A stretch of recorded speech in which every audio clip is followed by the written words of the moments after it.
Fala pessoal, beleza? Bom, estou aqui para comentar mais um jogo que aconteceu aí nesse domingo pelo Campeonato Brasileiro.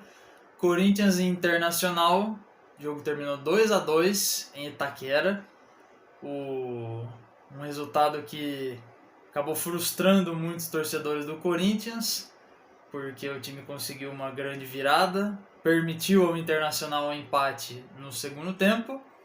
Eu já vou comentar mais detalhado aí como que se deu isso e também comentar alguns pontos que para mim são os mais importantes para a gente entender essa partida especificamente, que eu vejo que tem muito torcedor do Corinthians aí que se recusa a ver a realidade. Pois bem, o jogo começa com 1-0 para o Internacional aos 45 segundos, com um gol do alemão, centroavante do time do Internacional, um gol muito bonito, um bom jogador, bom centroavante, que ele invade a área, passa pelo Gil facilmente, inclusive é um destaque negativo que eu dou aí, a falha do Gil, nesse lance é um erro defensivo, gol do Internacional com menos de um minuto. Obviamente isso aí estraga muito da estratégia do Vitor Pereira para a partida, mas o Corinthians não se abateu, conseguiu reagir bem rápido, empatou o jogo numa cobrança de escanteio, que o próprio Gil cabeceia para o meio e o Balbuena desvia na pequena área para empatar o jogo logo aos 10 minutos. Então o Corinthians mostrou pelo menos uma boa capacidade de reação para conseguir empatar o jogo rapidamente e logo depois virou aos 17 com o Yuri Alberto, num lance também que o Roger Guedes bate, o goleiro solta, também teve uma pequena falha do goleiro Daniel, e o Yuri Alberto no rebote faz o gol ali na pequena área também. O Corinthians até aí, como eu falei, conseguiu reagir bem, pressionar, criar mais jogadas, ficar com a bola, se impor como mandante.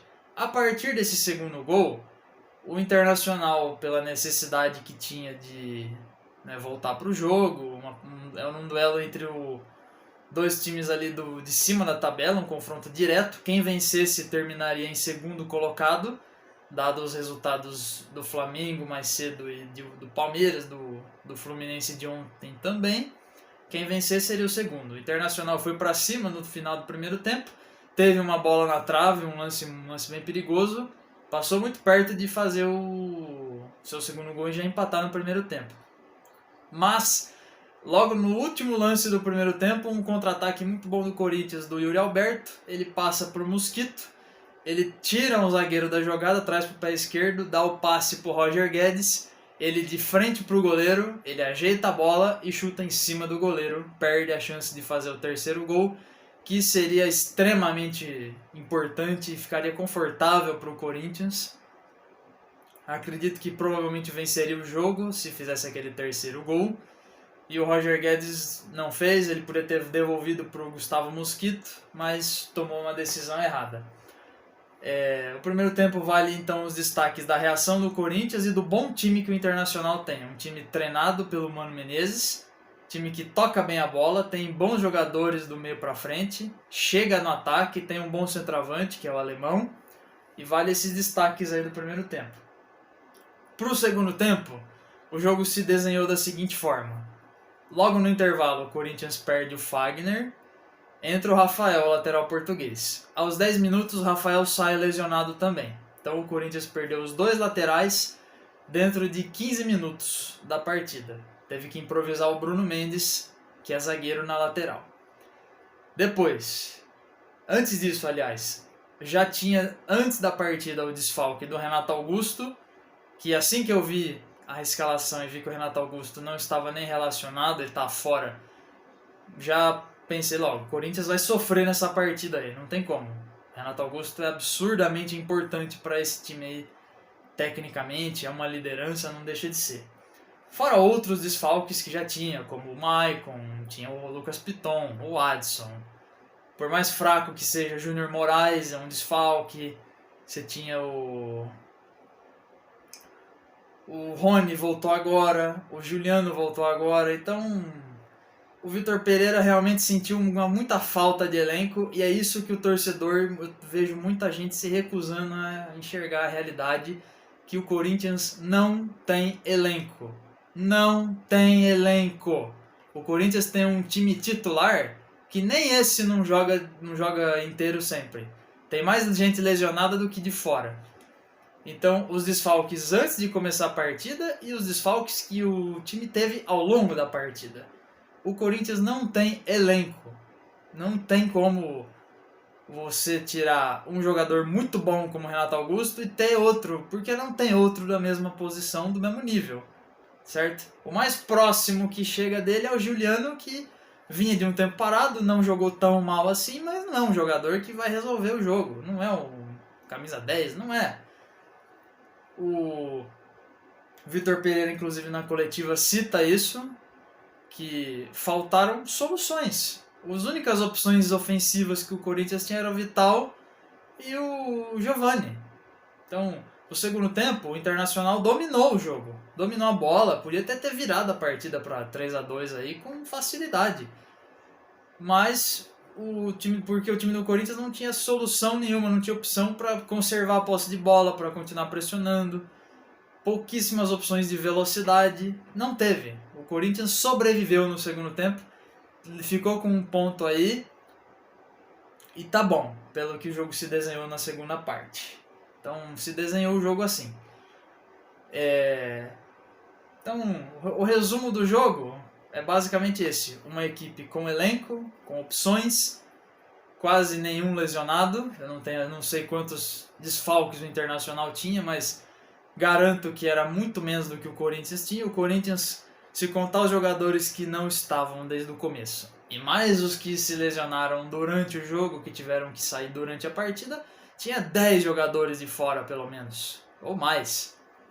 Então é muita gente que, por mais que um ou outro jogador aí a torcida discute se esse aqui é bom ou não, são jogadores que o treinador conta, que ele precisa do elenco todo para trabalhar. Ele não pode depender de jogadores que quase nunca jogam, que são a terceira opção para entrar do nada num jogo grande, contra um clube grande como o Internacional, que tem um bom time, certo? Que vai permanecer ali, vai brigar pelo G4, provavelmente até o fim do campeonato, ou no mínimo entre os 6 primeiros, né, que vão para os quinto e sexto vão para pré-Libertadores aí. O Internacional é uma boa equipe, tinha opções, é um bom time com bons jogadores. O Alan Patrick, que entrou, fez um belo gol. E mais um lance que deu para ver que o Corinthians deu muito espaço, muito por conta também de jogadores ali às vezes cansados, né, não são tão especialistas em marcação. Deixaram fazer o segundo gol e não tomaram mais.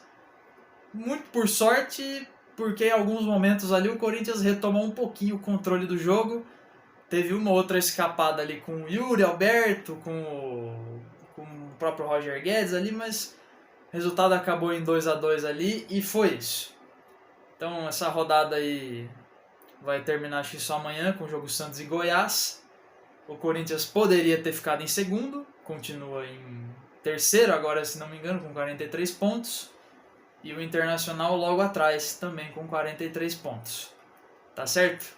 Então, o comentário de hoje sobre esse jogo é esse. Internacional, time que tem elenco, tem soluções, certo?